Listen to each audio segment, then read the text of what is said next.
All right, let's do another example. Now we'll do it from the middle of the periodic table. This range from elements from calcium to bismuth. So suppose we had an element iodine 131. All right, which I happen to know is radioactive, and so iodine is element 53.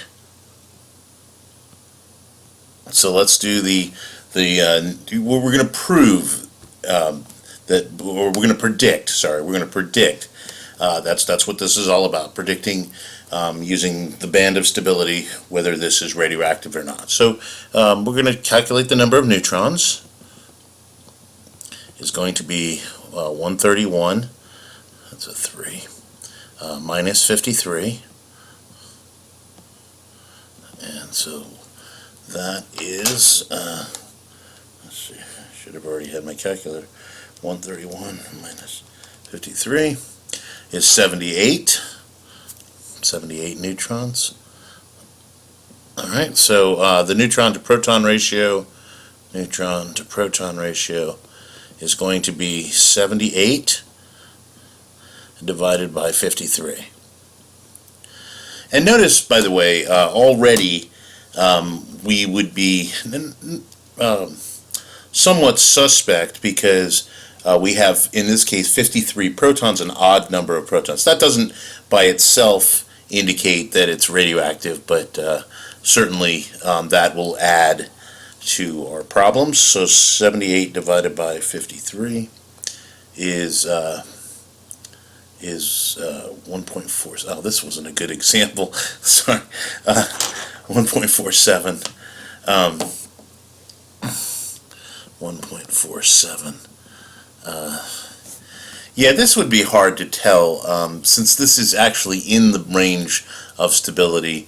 The odd number of protons here is really what kicks it over the top. Oh, I shouldn't have done this. Yeah, I mean, because that's clearly in the band of stability. The ones that you'll have in homework will be a little bit clearer. Here, let's do another one just to make sure. Here, I'm gonna force it to be. Here, why don't we stay with iodine? Here, let's say we had iodine 135. Okay, 135, and so the number of neutrons is going to be 135 minus 53, and I don't know what that is. Let's see. So 135 minus 53 is 82. 82, and so 82 divided by 53. This better be good. Divided by 53. Yeah, see, so that's it's greater than 1.5. So I get 1.55 roughly. 1.55. Okay, so that ratio, that right there, is beyond the band of stability. Because the greatest it could be would be 1.5. Now suppose it were close, right at 1.5, which is kind of what this is right here. This is right at 1.5. Then what you do is you look for those, if the isotope had one of those magic numbers, either the number of neutrons or the number of protons. Which this one doesn't. Iodine 131 does not. Neither does iodine 135. Also, if there's an odd number of protons or an odd number of neutrons, like in this case, the iodine 131, which by the way is radioactive, even though it's a little difficult to predict that.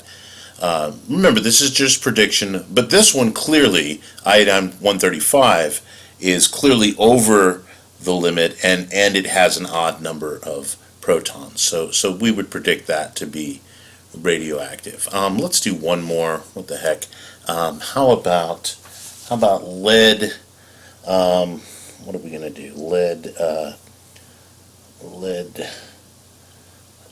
208. How's that? So PB. Oh, jeez. Oh, sorry, I already started. Here, just ignore that. Sorry. So let's say PB 208. I think that's what I just said. Lead 208. So lead is element 82. Notice right away, 82 is one of our magic numbers that we talked about here. Let's go back to those just to take a quick look at them. So 82 is one of them. So that's going to add stability in our case here. So the number of neutrons for lead 208 is going to be, this is the number of neutrons, is going to be, of course, 208 minus 82, whatever that is. Let's see, 208 minus 82 is going to be 126, which is another of our magic numbers, right? That's, in other words, that just adds stability. So we have an even number of neutrons, an even number of protons, and that adds stability. Let's do the that added stability because those are those magic numbers. Let's see. So the neutron to proton ratio is going to be 126 divided by 82, which I think is going to be very close to 1.5. So let's see, divided by 82. So now notice this one. Okay, so here's the situation. 1.5, and I get 1.53, or even 1.54. And so here's the thing about that. Even though, so this is close. Let's say we're gonna call this as being close to this upper limit in the band of stability. But the thing about that, the thing about this particular one, and I know that lead 208 is quite stable. It's one of the most stable elements in the universe. It has these two magic numbers going for it, as well as the fact that it's both the number of neutrons and the number of protons are even. So basically, what that does to this is you can basically, because it's close, we're going to call this stable. This is a very stable nucleus. So when you're close to the edges of the 1.25 or the 1.5, when you have the magic numbers as well as both the neutrons and the protons being even, you can the thing about this is when you're doing the homework or when you're doing this on the test, you have to just say why you think that it's stable or you think that it's radioactive. I'm not really looking for, oh, this is radioactive or this is stable. I mean, anybody can just state that, but when you actually explain why, and I hope you understand that this is just a prediction. You actually go and look at the isotope of that particular element, and indeed this predicts that we're going to predict that it's stable from all these conditions, even though this is a little over 1.5. And when we actually go and look, that is a very stable isotope of lead. All right, good. So let's see if we can finish this chapter off. I'm actually almost done with this stuff we've already done, the radioactive decay. Often radioactive decay, and we're not really going to get into this too much, but there's a series that goes from one type of radioactive element to another. Notice, for example, this series ends with lead. This top series right here ends with lead 208. This one ends with lead 207. This one ends with lead 206. So they're bouncing around and then ultimately going to a stable isotope. All right, let's get to half-lives. I need to talk about this. So half-life is when you have a radioactive source or sample, it is the time required for half of that sample to decay. For example, if you start with 1 kilogram of a radioactive isotope, the time it takes for half of it, or to get to 500 grams, right, which is 1 kilogram is 1,000 grams. The time that takes is actually it's a well-known amount of time that's easily measured. For example, iodine 131, right, has a half-life of 8 days. So if you started out with 1 gram of iodine 131, it takes 8 days to get down to half a gram.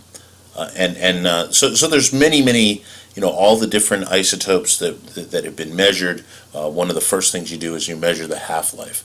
Here's another one that's kind of important for us. Carbon-14 has a half-life of 5,730 years. So that's actually used all the time in measuring the age of things. Strontium-90 has a half-life of 28 years. So basically, if you multiply the half-life times 10, that's the amount of time that you can use that particular isotope to date things. For example, tritium, right? Tritium is hydrogen 3. It has a half-life of 12.26 years. So if we multiply that by 10, if you were using tritium to measure the age of something greater than 122.6 years, anything older than that would be inappropriate to use tritium. There wouldn't be enough of the sample left, basically. For carbon-14, of course, anything like 57,000 years or less. For strontium, 280 years. For iodine, strontium-90. You got to be specific about these things. For iodine 131, anything less than 80 days old would be inappropriate and inaccurate, not just inappropriate, I guess I should say. For uranium-238, notice the age here. The half-life of uranium-238 is 4.5 times 10 to the 9th years. That's 4.5 billion years. So it turns out that this isotope is very, very good for measuring the age of the Earth, which is right around 4.5 billion years old. And so that this is an appropriate isotope to measure the age of the Earth. All right, and let's see. So let's do this thing with half-life. It's actually pretty interesting. Oops, these are all the Geiger counters. We're not going to get into too much of this stuff. Here, let's go back to half-life. Sorry. All right, so let me show you how to do the equation. This is the last equation we're going to have, so it's pretty simple. All right, so let's look at this. It's actually pretty simple. Even though it's not mass necessarily, it could be volume. I called it M sub r is the amount that remains. That's what we're going to be calculating. M sub s is the starting amount, right? So you have M sub r equals the amount that you start with times 1/2 raised to the t over t 1/2, and t is the amount of time that's gone by, and t 1/2 is what's known as the half-life. Okay, and you never have to calculate the half-life. That's always given to us. The amounts that you start with is given to us, and the amount of time that's gone by is always given to us. All right, so we'll do this in the next film, in the next video.